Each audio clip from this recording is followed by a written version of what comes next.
Hey, yo, it's me, Pops Van Marmalade, and you're watching the Comics-Related Madness Network. Uh-huh. So come get some. CromCon. CromCon.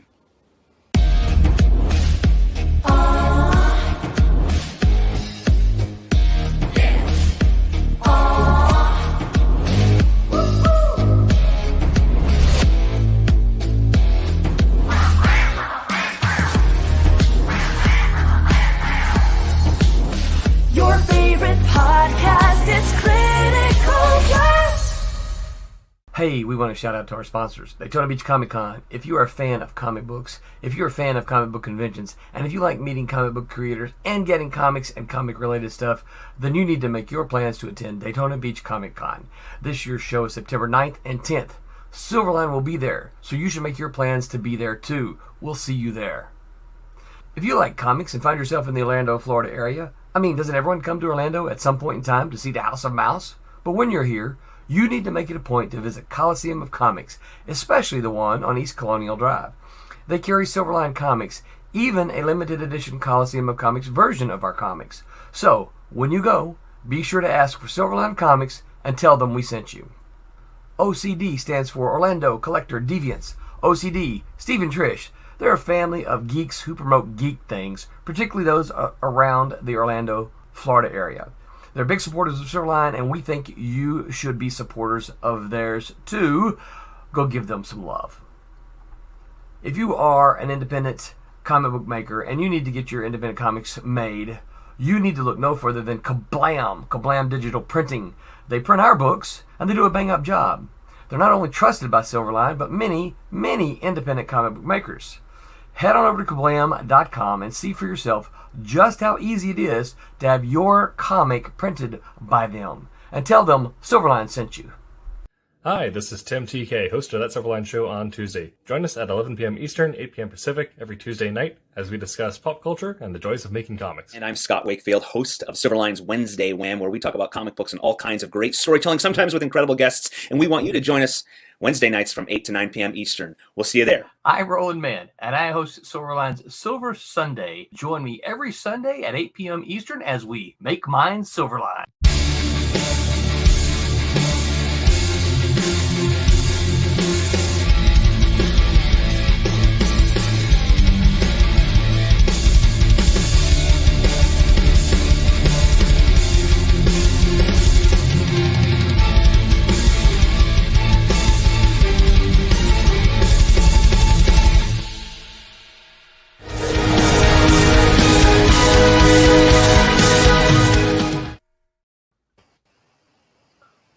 Oh, pardon me. Are we live? Sorry, I was just sorting through my comics that I picked up at the show today.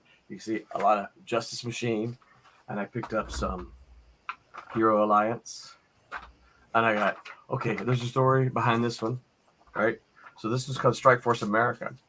If you look at comics from the day, you'll see advertisements for this book. I was slated to write this. The ads have me slated to write this. Someone told me this book came out, and I didn't know this. Actually, somebody told me on the stream that the book came out, and I didn't realize it. And I found it in the cheat box. So I have picked up my copy, and I'm going to see. I still have my story. I still have my script. So I'm going to see if they stole it from me and just had someone else write it. I see who the writer is, so I'm going to say they probably didn't. They came up with something else, but still. And then, of course, I found a Badger issue number 2 from Capital Comics before Badger went to first. So hello, everyone, and welcome to Silverline Silver Sunday, this Sunday on June the 4th, 2023. How is everyone doing? How are you, Haley? It's just me. It's just me and you Yep. today. This again, yep. Hi, I'm good. It's funny too, Haley. I feel like I just saw you just I know, moments ago. yeah. Just a couple hours ago. I know. So Haley and I did the it was called Star Wars Celebration, maybe. Yeah. At the Mhm. Lee Square Mall, Lee County Square Mall, Lake County Square Mall, Leesburg Square Mall, It's in something like Leesburg. that. I know that much. Yeah, I think it might be Lake County Square Mall. I don't know, or Thanks. maybe just Yeah. Lake Square Mall. I don't In know, but it's Leesburg. in Leesburg, Florida, Yeah. and we had fun. Wasn't a whole lot of people there, but we still had fun. Got to talk and see some people. Mhm. Some of our favorites stopped by. Steve and Trish, hi Steve and Trish. They Mhm. stopped by, but we still had fun. Um, Sold a few books, signed a few autographs, and Mhm. of course I bought a few of those books. So we had a blast. Look at it. We've already got some comments here. Pops says, "Hey yo, what's up, Pops? Thanks for dropping by." Adam says, "Hey Roland, hey Haley, what's up, Hi, Adam. Adam?" And Tommy Sharp says, "Hello all. What's up, Mr. Hello. Tommy Sharp? How are you doing?" Yeah. So yeah, we had a good time. Greg always runs a Mhm. super fun show. He always does. I don't know what the charity was for this time, but he usually does an auction. I know that Steve and Trish, not an auction, I'm sorry, a raffle. And they bought their raffle tickets, and I think they did. I think they did pretty well. I think they got some stuff. Um, but yeah, so I am a bit tired. I asked Haley if she was too before we started, and she said a Mhm. little bit. A little bit, You yeah. might, yeah, you think, well, you're tired. You spent all day at a convention, but the thing about it is you're on. Don't you think, Haley? You're on. Yeah, you're like talking to people. Yeah, you think I was just sitting here, like, why am I so tired? But Right? yeah, you Yeah, like yeah, are like, yeah, you're like, hi, can you explain my yeah. comic? And you're better than I am. I hear you Well, like explain stuff. And I'm just like, oh, this is my comic that I wrote. Let's yeah, look at it if you want.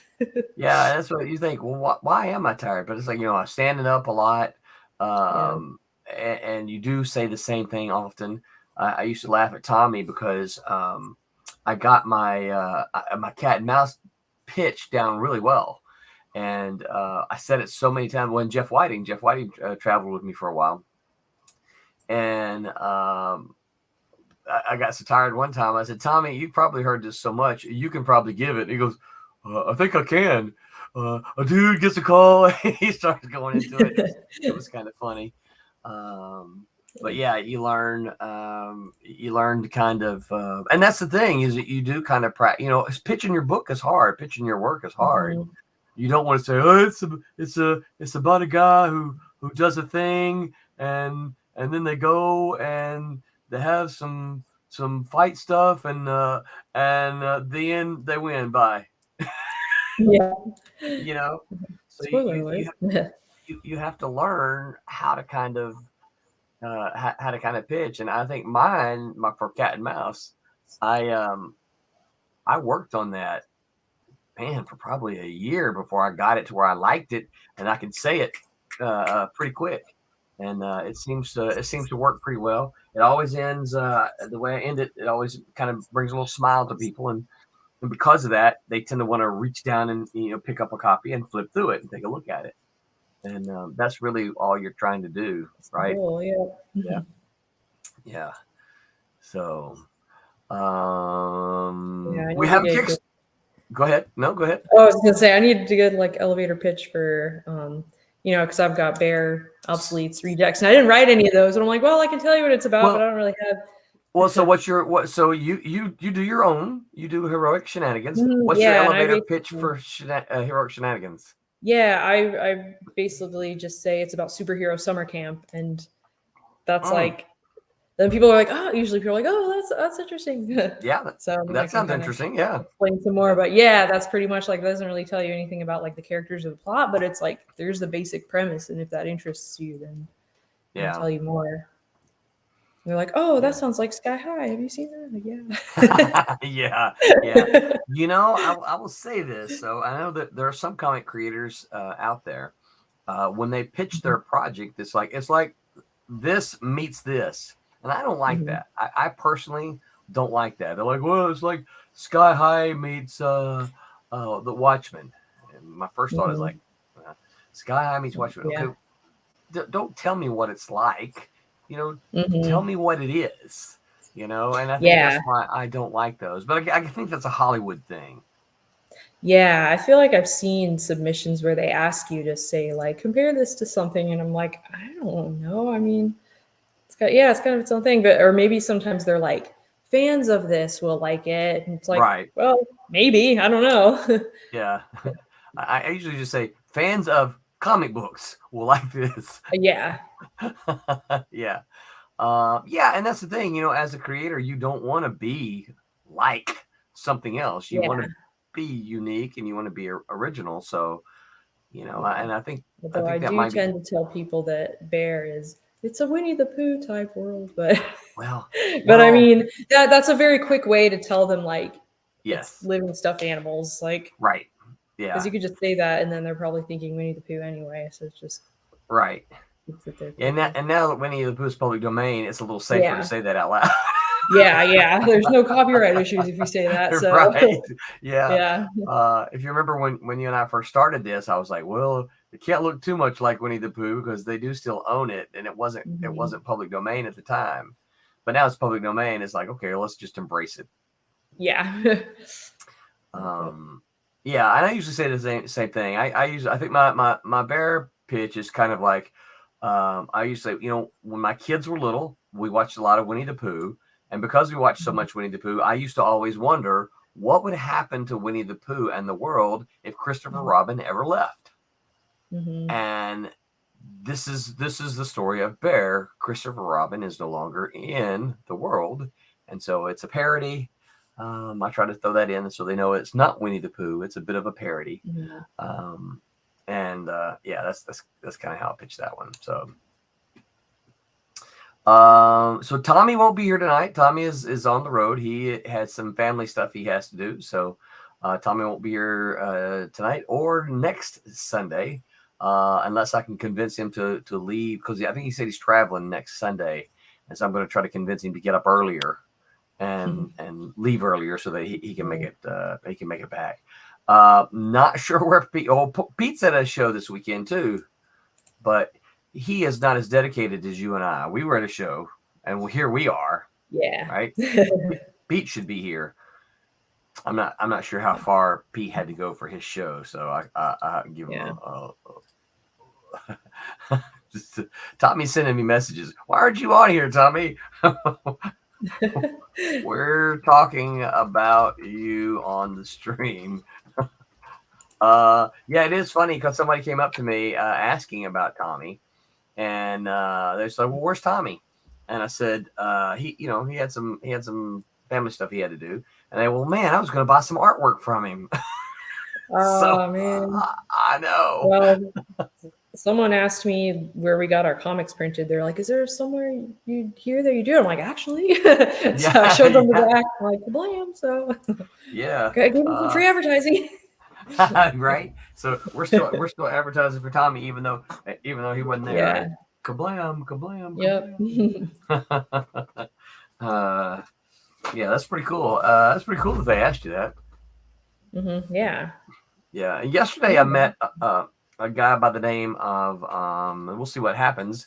A guy by the name of Colby Peters, who is a musician, and he was a comic book fan. So I talked to him about the possibility of doing some maybe some intro music for us. We've got our little intro, but it would be cool if we had something unique for Silverline.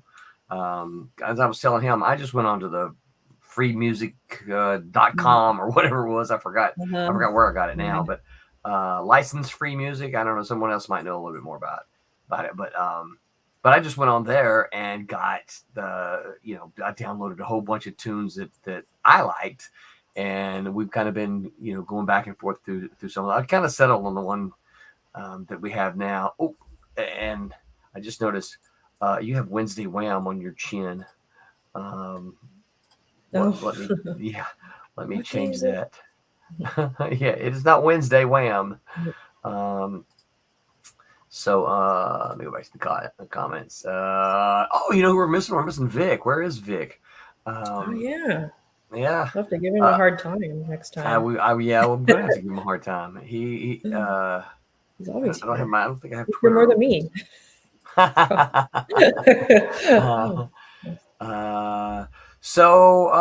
right. So what? I was going to say, we have a Kickstarter starting on Tuesday, everyone. Mhm. So it is not live yet. It will go live Tuesday morning. You can find it by going to silverlinecomicscrowdfunder.com, and that will take you right to the page.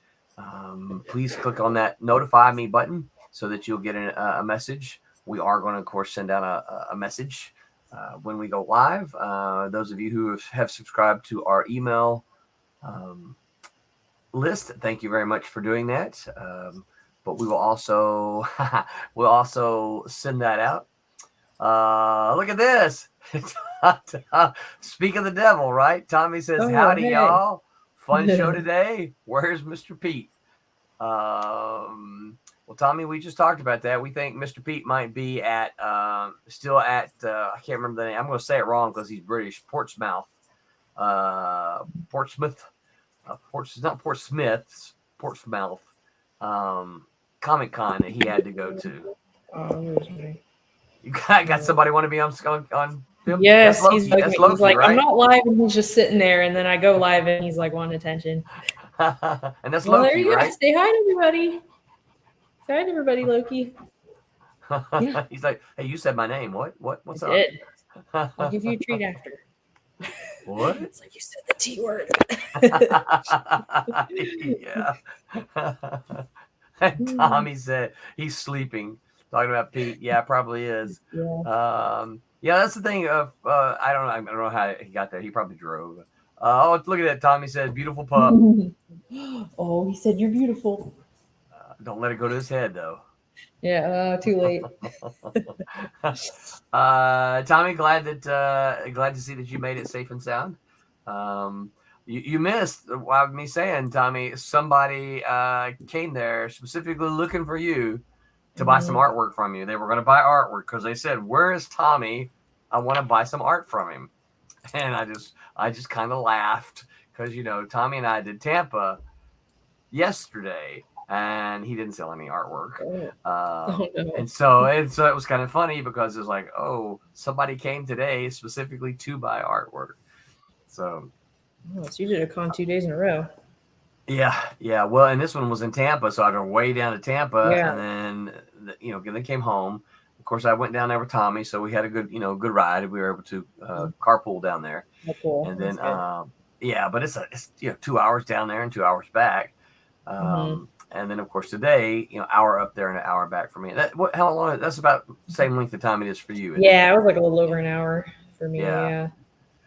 So, yeah, a lot of travel time, a lot of road time.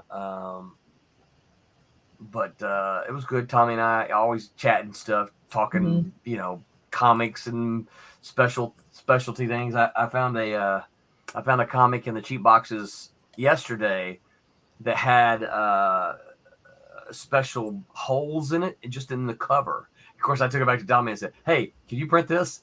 And he was looking at it like, no, I don't think we can do this, right? Because the whole book wasn't done that. It was just the cover. So, but we're always talking about the goofy stuff like that. So, all right. Well, Haley, today we're talking about do-overs. And I thought about it, I think about these titles some. And did you ever play sports? No. No. So when you play sports, particularly backyard sports, you often get a do-over, right? And basketball in particular, and I think part of the reason is in basketball, if you think you foul somebody, you don't have any referees in backyard basketball. And so if you think you foul somebody and the other guys, I didn't foul you. Yeah, you did. I didn't foul you. Then it's like, okay, do over, right? So you don't get the point, or they don't get the point, or whatever it is like that. So you just do it over, right? That play is non-existent. Of course, that doesn't exist in professional sports. Well, I guess if the penalty requires it, if the penalty requires they do it, then they get it over. But there's, and of course, people talk about do-overs in life. I wish I could do this part of my life over.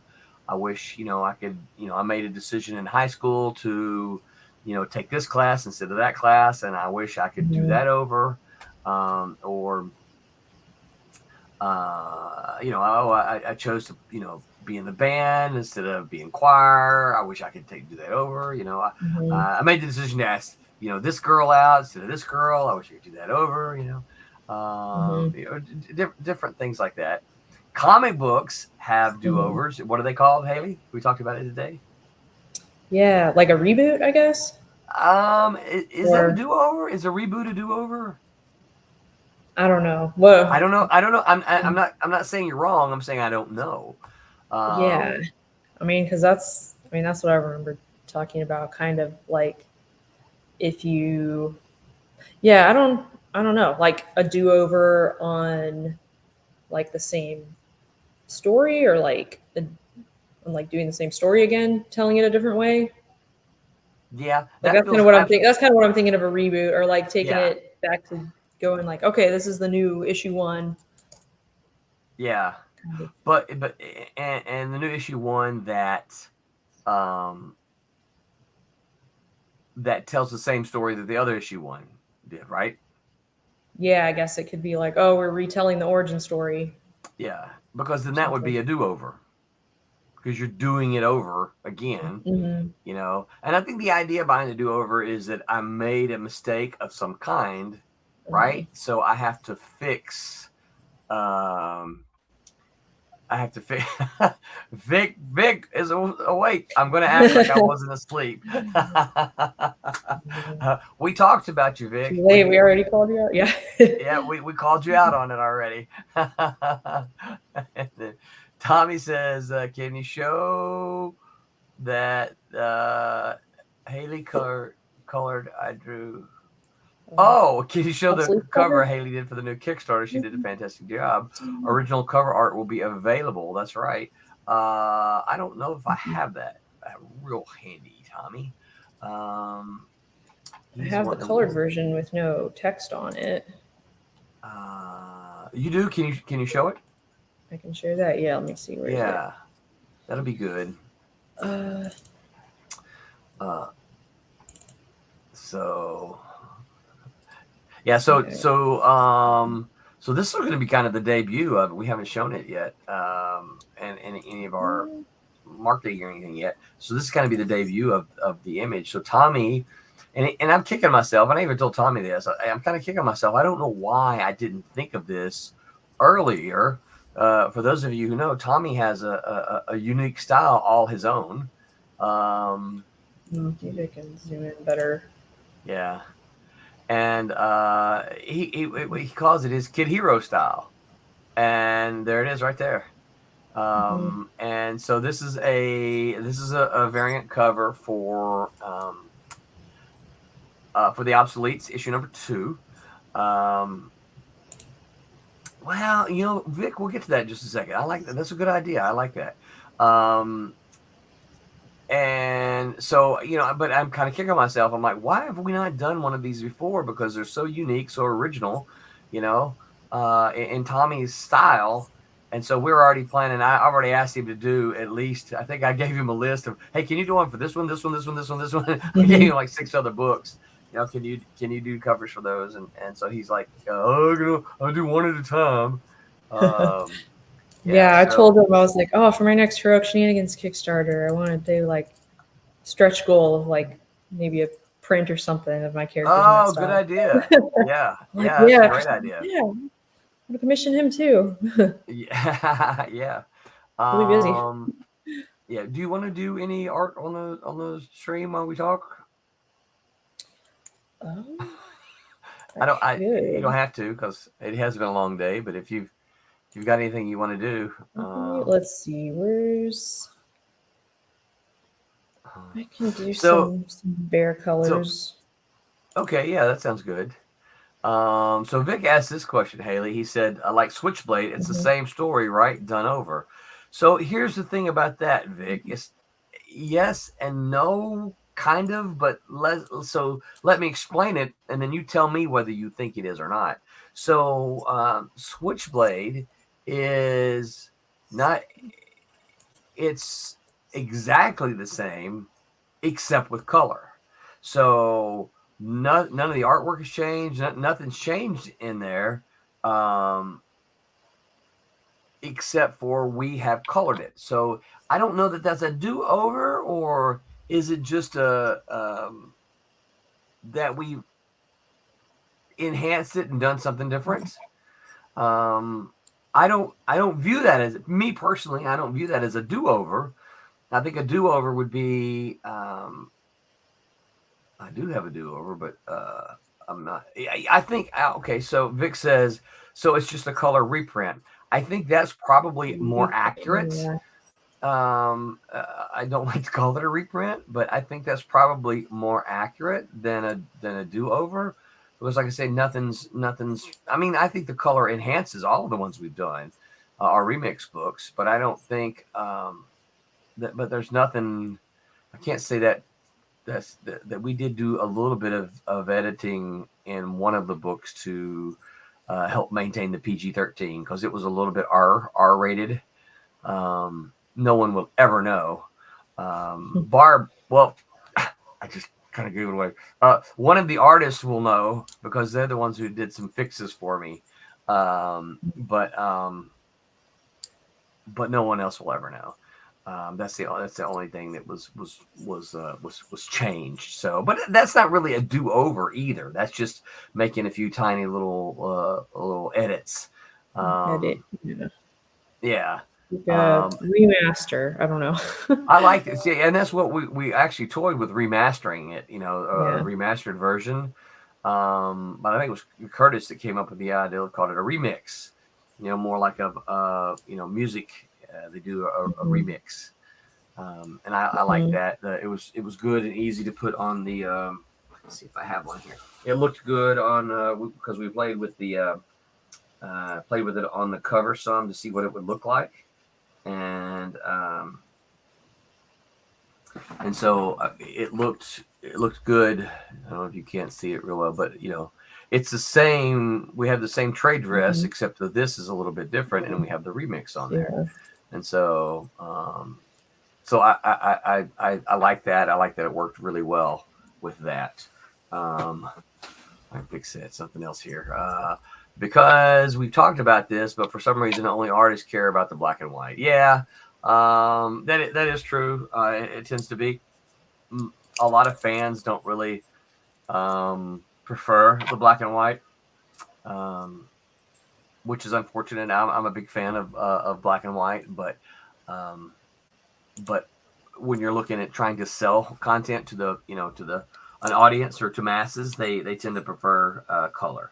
So, which is the reason we're doing that. And the other reason is this, Vic, you'd never heard of Switchblade before we did it. That was it had a very limited run back in the 90s. And as much as I hate to say it this way, the 90s was, a little more than 20 years ago now. So people today don't really remember it. So it's really kind of all of our remix books are pretty much, new content. I considered coloring the original Cat and Mouse, but that's 19 issues long. Where's I'm going to pull up a calculator real quick. Wow. I started thinking about it. I'm like, 19. I think our comics were all 24 pages back then. So 24 times 19. That's 456 pages. That's a lot of pages to remix and to color. So I am doing an omnibus. The current Cat and Mouse is like a redo. Then Well, so not really, because the first volume of Cat and Mouse ended, right? The characters reached an ending, and without giving too much away, they ended the story. They were in Japan, and as far as I'm concerned, that's where they still are. And so the new Cat and Mouse that we're working on, those are two brand new characters. Those are two completely different characters. I haven't read any original. Yeah, there are two brand new characters. The secondary characters are all new. In fact, there is going to be a panel at the end of issue number 4 in which so Demon is showing up in this Cat and Mouse as well. And there's going to be a panel in which he says something to the fact of, oh no, here we go again, right? So that's a kind of a little nod to the original volume that some fans will remember. Vic says, the 90s is as old as me as the 60s was to most of the extreme crowd. I guess a lot of those guys were born in the 60s, yeah. Oh, yeah, we talked about this and the legacy number as well, yeah. Yeah, we did talk. I think you and I only talked about that, Vic. That was a private messages that you and I talked about in legacy numbering. And so so just so you'll know, Vic, that is something I'm going to explore doing, so that we are wrapping up Cat and Mouse issue number 4. But I've also got a guy working on a new number 1, which would technically be number 5, right? So, Big 6. Oh, my bad. It's all good. If it was something that I wanted said in public, I would have pretended like, no, dude, we didn't talk about that. That's what I would have said. What are you talking about? We didn't have that conversation. So so what do you think? You think do-overs are a good idea, bad idea in comics, music, film? What do you think, Haley? I guess it can be. Well, I know like remakes of movies are a big thing, and that's like getting kind of old with a lot of people. So? Yeah, and so would you call a remake a do-over? I guess. I mean, I guess it depends like how similar, because like I've seen a couple of like the live action Disney ones, like the Aladdin one I thought was good. Like they changed enough that it was like, okay, this is the same story, but it's like kind of different. But the Lion King one, it was like the same, just That's what I've heard. and it wasn't even really live action because it's like the animals were still animated, but it's like realistic animation. Yeah. And it was just like less life because they're not like, they don't have the cartoony expressions. Right. It's just like real animals, like, oh no, my dad's dead. Like it's just like it felt like the same thing, just like lifeless. So that I was like, okay, they, and it's obviously why they do it, for monetary reasons, but like that, I don't know. I don't want to complain too much about something that people already have complained enough about, but that's kind of something I think of where it's like, yeah, they're just doing the same thing over again, not really like adding anything new to it. If they add something new, that's one thing. If it's kind of like well, I guess they are remakes. I don't know what the difference would be between a remake and a do-over. Yeah. So let me toss this out at you. So one of the things that we have today that we didn't have, let's just say 30 years ago, was the internet, right? And yeah, the internet was around, but it wasn't like it is today. So what would happen is you would get a remake of a movie that generation didn't see, right? So and I'm trying to think of, I can't think of anything right off the top of my head, but there would be a remake. And then, like my generation, we'd all go see it. Oh, that was really good. That was really great. And then my parents would say, yeah, that's just a remake of something they did in the 1950s. Yeah. I'm like, oh, well, I hadn't seen the one in the 1950s, right? So this was all new to me. And so, I think the idea is that, every 20, 25 years or so, if you do a new one, then that movie is for that generation, right? Because it comes out in the theaters and you go see it, it's new to you. So that makes sense. Is it, and so and I would dare say, you being on the one of the younger end of the scale at Silverline, is that you've probably seen some movies as new, quote unquote new, that you're like, oh, that was pretty good, and maybe didn't realize that it was a remake until later.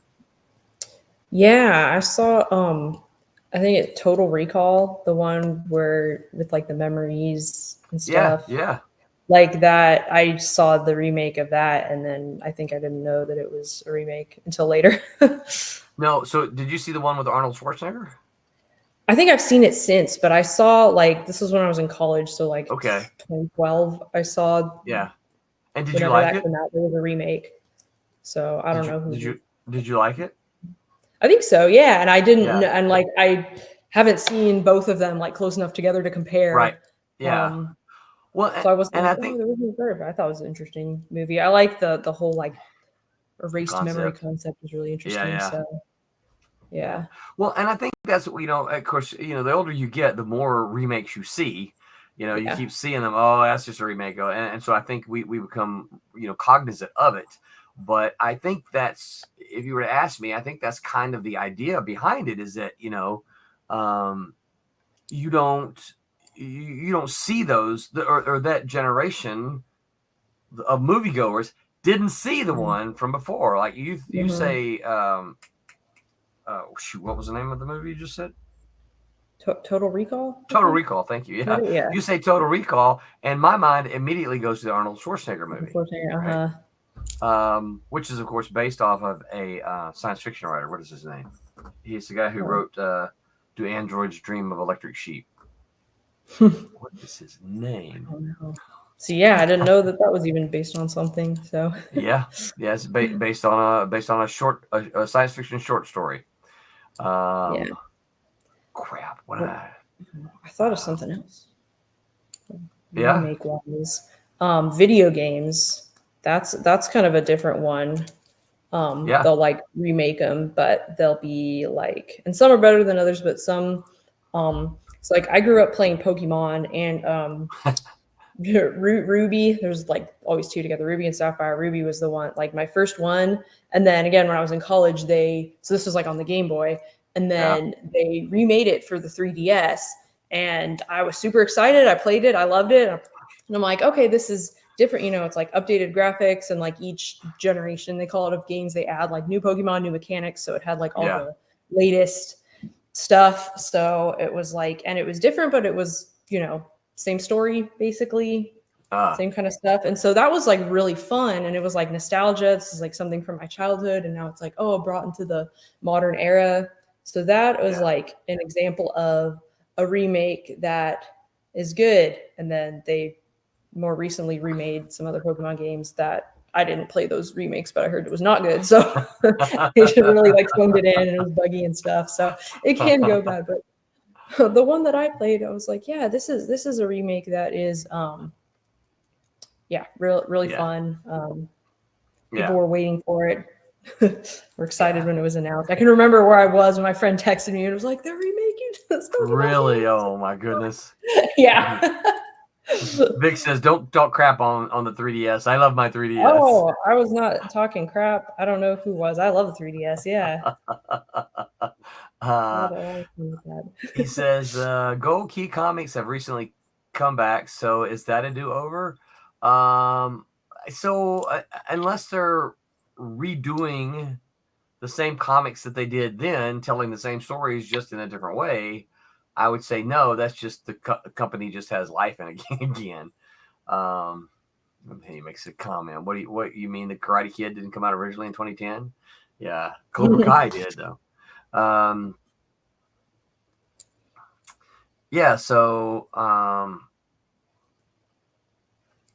that's interesting. So I don't know, Haley, if you want me to mention it. So I'm going to talk in code here. So if you don't want it mentioned, Mhm, I won't say anything. But you and I talked about at the mhm. show today something that you were kind of contemplating a little bit. Now, is that something you want to talk about, or you just want to cogitate on that some more?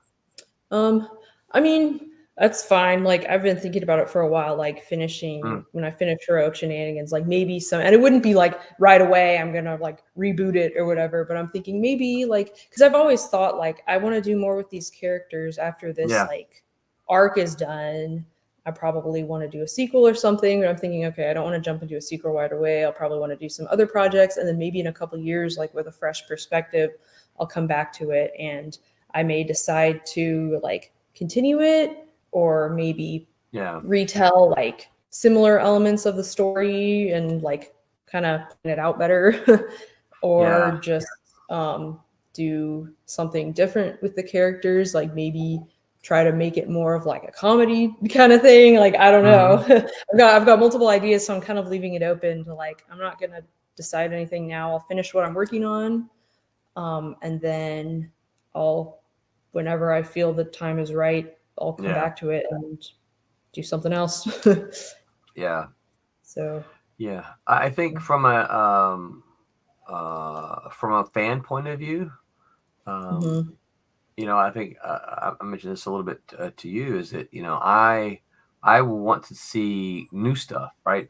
So I think about a Mhm. book like Cerebus. Did you ever have you seen Cerebus at all? You know what it Mm-mm. is? Cerebus, the I Art don't of Bar. think so. Next time I see one in the cheap boxes, I'll buy one for you. Okay. um, Cerebus, the Aardvark is probably one of the most pivotal independent comics, in modern history. Started in the late Okay. '70s, and I think it ran into the '90s. I don't know exactly when it was, but he did 300 issues. Wow. I bought, yeah, all in black and white. I bought some of the initial Mhm. issues early on, and then he started doing these phone books, these big collected volumes, and so I stopped Mhm. buying all of the. I started buying all of the issues and started buying the phone books, and Mhm. Vic says I'm going to rant. That's right, Vic doesn't like Cerebus. I forgot. Um, Mhm. I love Cerebus. The thing about it is though, so if you read the first few issues of Cerebus, um, it's clearly a spoof of Conan, right? I mean, the things he does are so Conanish, Mhm. and it's, you got to remember, Cerebus started at a time when the barbarian stories over at Marvel, Conan, were they're big, they were doing the big Mhm. stuff, right? And the thing about it is, it developed into its own thing. Now, if you think about it, Dave Sim could have gone back and redone those issues, right? To um to quote unquote fix stuff, or redraw it again. But he didn't. He just kept going. And Mhm. I would not, as a fan, I would not have wanted to see him redraw the first issues that I already had, Mhm. and fix stuff. I would want to see him do something else. Vic says, I met the background artist for Cerebus. He was a great guy. The main artist is really redacted. Yeah, you say that, but you've never met him. Background artist, for everybody who does not know, is Gerhard, something like that. And he did phenomenal backgrounds. They're just awesome. Um, I don't know the exact agreement that they had, but if you look at like the series called Church and State, backgrounds in that were just really, really, really good. Um, yeah, which is funny because I'm not sure why Gerhard never went out and did his own thing. He should have gone and made his own comic, I think. But that's just me. All right. Vic distracted me. I forgot where I was going. Where was I going? Was I done? I think might have been done. Yeah. If he was Um, redoing the stuff, that's what you're saying. The artist yeah, started redoing yeah. it. Mhm. Um, That's something I've seen with web comics. Like I don't read as many as I used to, but that was a thing you see. And sometimes like, yeah, if you're working on it for a long time, your art improves, your style changes, but that's kind of part of it. mhm, mhm. Like you don't want to get stuck in like, oh, I redid it and now I got to redo it again because my art's even better. That's it. Like, Yeah. I mean, yeah. you should keep growing as an artist, don't you think? Mhm. Yeah. So, yeah. So if you and you and I talked about an artist who shall remain nameless, Mhm. that we know, who drew Mhm. an entire 12 issue series all over from the very beginning, just because Mhm. his art style had changed. And I'm like, I think that's silly. Why would you do that? Why just leave that there to say, hey, look, this is what I did. You know, Yeah. I did the best work I could at that time. Now I have improved as an artist, right? I've grown as an artist. I won't say improved. That might be the wrong word. I've grown as an artist, and I'm going to do Mhm. something else. You know, Yeah. don't. But you know now, I mean, because 12 issues takes a long time to do. Yeah. You know, and but so now he's spent all that time, and he has nothing new to show. You know, it's like, well, why am I going to buy that? I already read it. Yeah. Like if I was gonna, reboot or whatever with Heroic Shenanigans years later, I would not, yeah, I wouldn't do like page per page. I Yeah, would like if I was gonna try to tell the same story, I would try to like tighten it up and, plan it from beginning to end and like maybe, yeah, probably use some of the same elements, but it would be like maybe almost the same story, but better. yeah, Or like maybe not even the same, maybe, certain elements from it, but different. Like, yeah, I wouldn't want to just do exactly the same thing just with updated art. I would, yeah, because I think I've grown as, I hope so, grown as yeah, like a writer and a storyteller too. So I would want to like, yeah, reflect that, like make, yeah. With your if I'm like, okay, I dialogue like the and idea that was here, but I want to do this better. yeah, yeah, and you might throw in new scenes, uh, Yeah.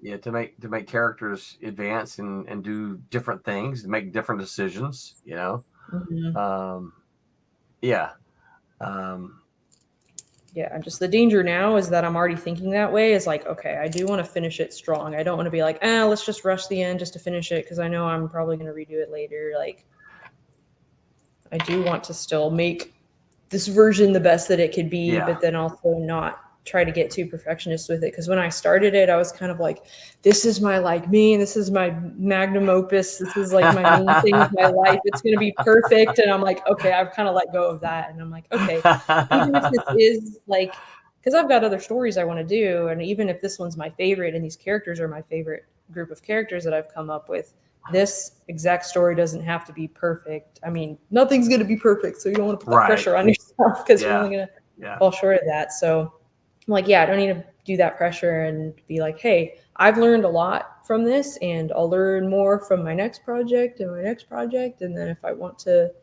revisit these characters again, it'll be even better. Still won't be yeah, perfect, but yeah, yeah. yeah. Vic says, I had to redo unpublished stuff, but it was like 1.25 issues, but I needed to because I really didn't know how to draw whatsoever. Also rewrote the script. Yeah. And you know, again, you got to make your own decisions, but my thought would be, well, why would you redraw it? Just keep moving forward, right? Just, because you're kind of retreading ground that you've already been over. Keep doing something new. um yeah.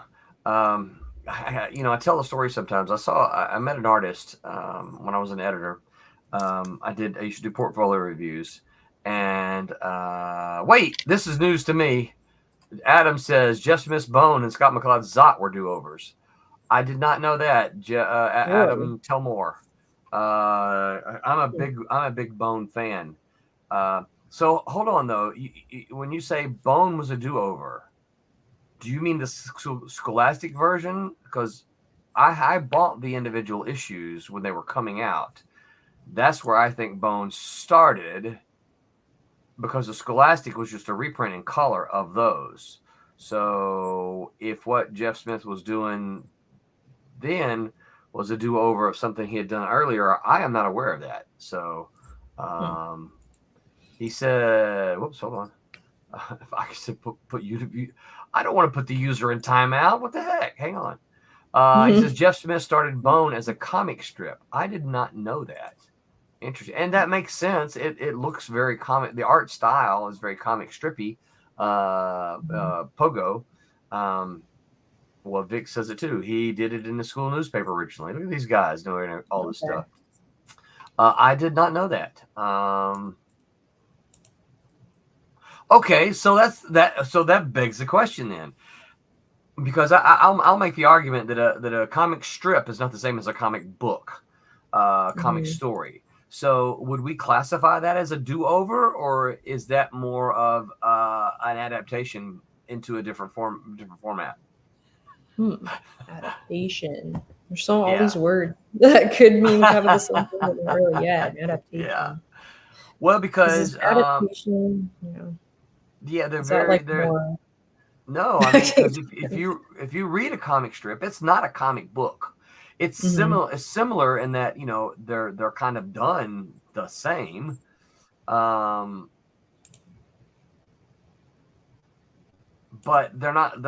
they they're not the same. A comic strip is basically a kind of a joke a day kind of thing, and you might get some longer stories, but a comic strip has to be, you know, a single little bar of comics that make the whole entirety, make the whole thing, and it has to be digestible in that just that little single little strip, right?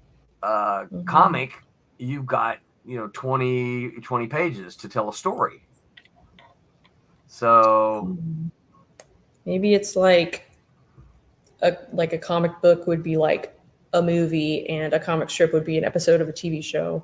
Like they're the same kind of medium, but they're yes, different forms and lengths, I guess. yeah, yeah. Yeah. Would it be a TV show or more like an advertisement? Yeah, Because, you maybe. Or know, like a, because a you TV know, show would have a story generally from, you know, from beginning to yeah. end. Or Where even like a sitcom episode. Like not that it doesn't have a story, but if it's like more of a strip that's like got a punchline or something and more comedy than yeah, like serious drama. I don't know. I mean, it's not I don't one to know either. one, but it's kind of a way to think about Yeah, I it. don't know either. I'm not Yeah. really sure. Here we go. Vic says a continuous comic strip like The Spirit is a comic book, as far as I'm concerned. I would disagree with you there, or the Phantom and Captain Valiant. But that's a different conversation for a different day. The original Bone comic strip was called Thorn. Was mostly an ongoing story with a lot of the same plot points as the comic book. So that's interesting. I did not know that. I wonder if he's collected those. I would be interested in actually seeing those. Prince Valiant, don't know where I got Captain from. Oh, Captain Valiant, I see it now. I may have did I read Prince Valiant out loud when I read it? I'm curious now because I saw Valiant. So I don't know whether I read Captain Valiant or Prince Valiant. I don't know the answer to that. Yeah, so yeah. What else? My batteries are running real low. Yeah.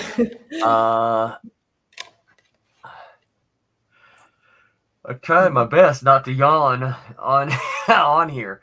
Yeah. Do-overs. Mhm. You know,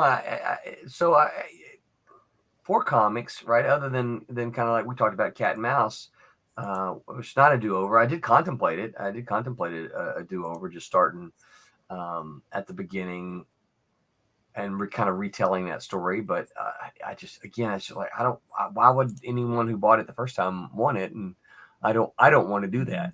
Yeah, I mean, I guess it could be for new readers, like, because what if you do like a reprint of something, like it's the same, I don't know, because the same comic, but like with a different cover or something, but maybe that's just like a cash grab. I don't know. So I'm thinking of like, Yeah. I mean, because I was showing it off when we were talking about like the captions, the old like Silver Age Green Lantern Yeah. book, and that was, that came out in like the 50s or 60s, and this like collected edition is newer, but it's like the same comics but just reprinted. I'm like, I wasn't around back then to read it in its original form, so it's like Yeah. that's something for me to discover it for the first time. So it is like, I guess, for a new audience or Yeah. Yeah. And I like that kind of thing because it makes it, well, to begin with, I don't know how much that's worth, but to begin with, I can't usually afford the original content, because it's so expensive because it's, old and rare. I can't afford yeah. that. Yeah, that book was like $13 for like 10 issues of like the Yeah. original like Hal Jordan origin. Yeah, and it's a reprint. I bought some. I bought some. Yeah. I bought some Miss Fury reprints recently Mhm. because it's funny because when I did the adaptation in the '90s, I got a stack of photocopies. They had just photocopied all the strips, Mhm. and I bought some reprints recently that weren't very much, but I couldn't afford the original Miss Furies because that was made in the 1940s. Yeah. Yeah, Vic says, I don't know how many places have made a new Turok origin. Well, I don't know. I think maybe, is it the same origin or is it, and just telling it a different way? Or is it a new origin? They're trying to create something new. And if they're trying to create something new, I mean, would one be a redo and the other not? It's a question I'm asking because I don't know. Would one of those be a redo, but the other not a redo because it's something original? Take for instance some of these public domain characters, right? If we stick to the original public domain character and don't change anything, is that just a redo of the original, or do I need to present the original exactly as it was? Again, I'm thinking about Miss Fury, because Miss Fury is public domain, and I've introduced her into the world of Cat and Mouse. I did not focus on her origin in the first story of Silverline Team Up, mostly because I'm conflicted about that idea. Do I want to just tell the same origin that she had that from the 1940s? But why redo Mitch Bird's art was good enough to show anytime about redoing, and I would say that about most of redos. The collected edition is what's going to make Cat and Mouse excess. The first volume, yeah. You can't find the first volume in print anywhere. I mean, it's out of print. So we will make. I am working on an omnibus. I need to work faster if we're going to kickstart this thing in a few months. But yeah, there will be an omnibus that will be available for those who went around in the late '80s and early '90s to get that book. So,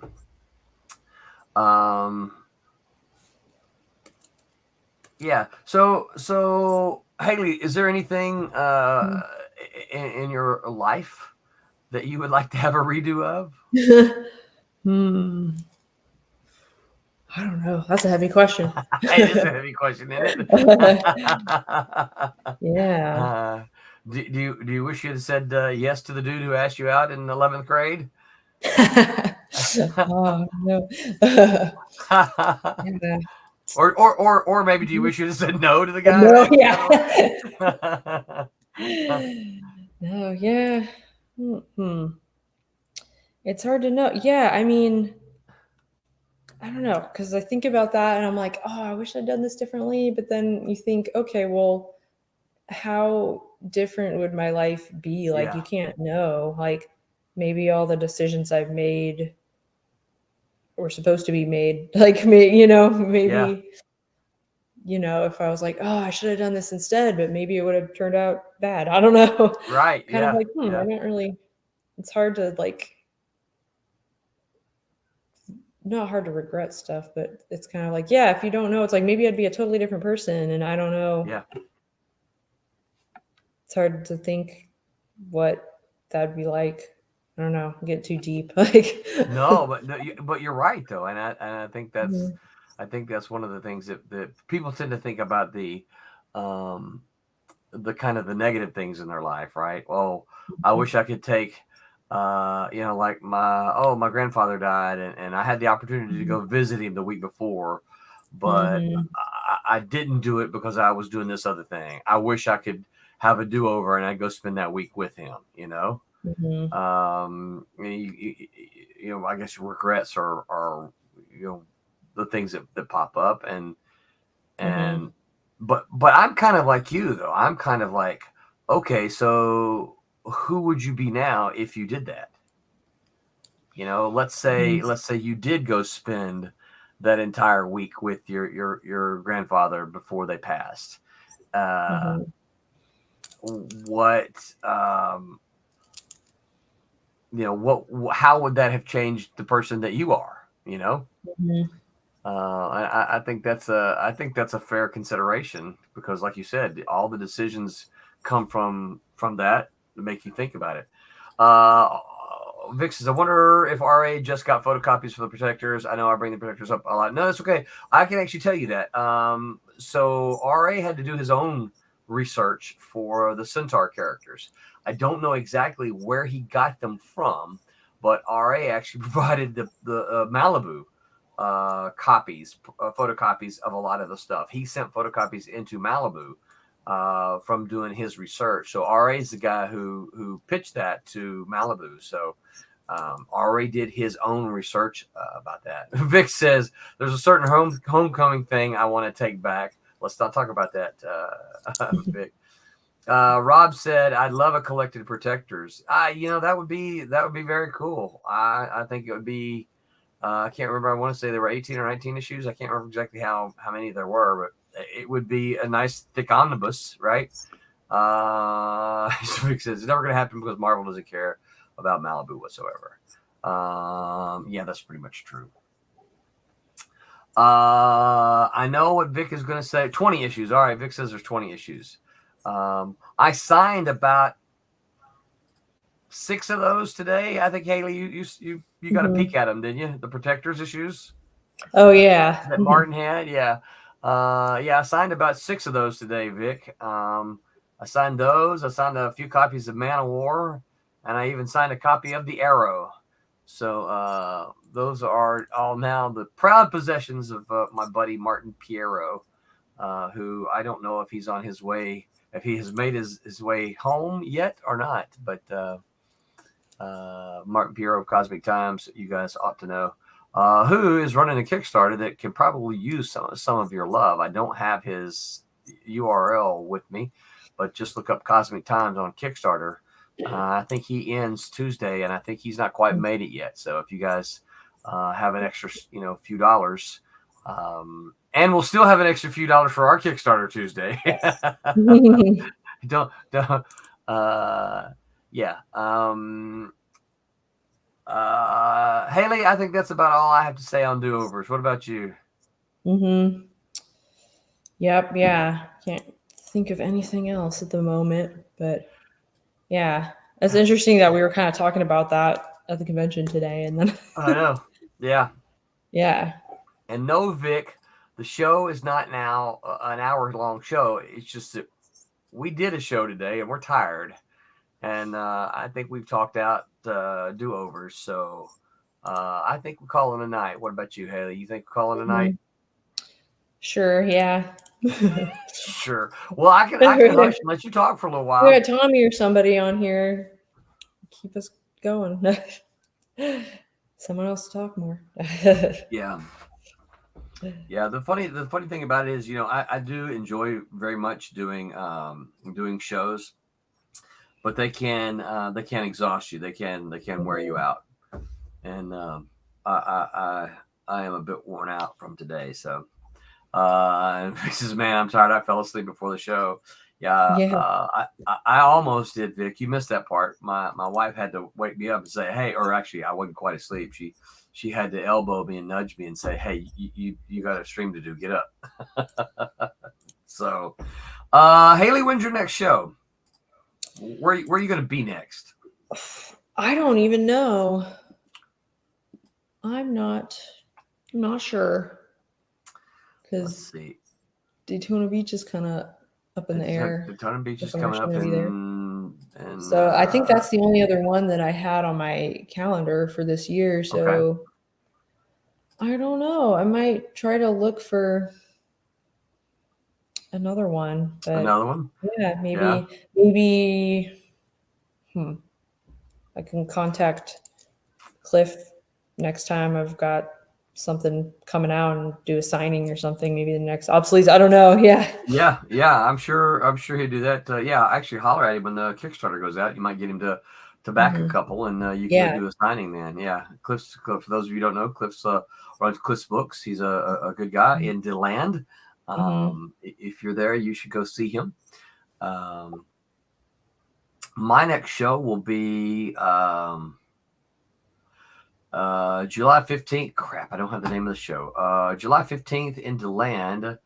I think it's called Phoenix something. I don't Oh yeah, have a that's the one card here that you with had the me. flyer for. Yeah, it is. Crap, Steve. I'm sorry. And Trish, if y'all are listening. I would like to do that one. I hadn't heard of it until today, but I will probably look into that. Yeah, because it's in your backyard. Yeah, definitely like 1 day shows that are close. I mean, multiple day shows that are close are fine, but if it's like Right. a couple hours away and multiple days, I'm like, well, I need to get a hotel. Like Right. it's fun, but then I have to think about all that time and Yeah. expenses. So it's like it's a trade-off. I know. And then Daytona Beach Comic Con is September 9th and 10th. And I just found out today somebody on this stream might not be there. Yeah. So, but I've been there the last several years. Yeah, I mean, I would like to go, but it's like literally my Family brother's first. birthday, and we were like planning a family trip for then. I was like, oh, cool. So I used to live in California. My parents and I moved to Florida like 5 years ago. My brother still lives in California, and I haven't been back since I moved. So then we were saying, oh, we should go. And he actually lives in San Francisco right now. So we were like, we should go back and visit San Francisco and watch all the open needles. I'm like, yeah. Yeah. I'm like, family first, always. Yeah. So, and like you said, you have been the last like 3 years in a row, something like that. So, yeah. So I'm like, it's probably my favorite show. I'm like, oh, I'm bummed to miss it, but I'm like, okay, it's not like this is my only opportunity to go. Yeah. I wish I could do both, but yeah, I know. I have to choose. Unfortunately, that technology doesn't exist yet. Yeah. But hey, maybe I mean, we haven't picked dates for the trip yet, so maybe by some miracle it won't overlap, and then I can do both. Who knows? Yeah, that'll be nice. I'll cross my fingers. Yeah.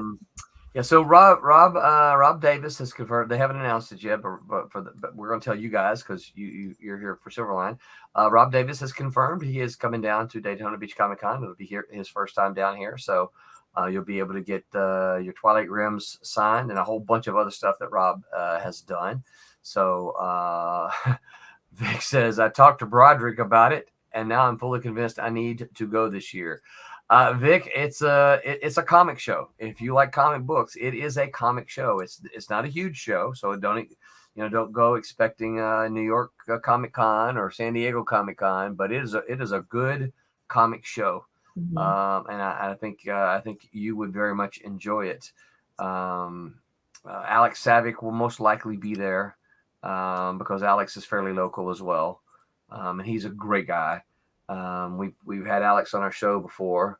They've made some announcements lately, and I can't remember who they are. I apologize for that. Vic says, make mine Silverline and get me that cat and mouse omnibus. Yeah. So, well, Haley, if you don't have anything else, I say we call it a night. And yeah, just remember to back obsoletes in 2 days. Right.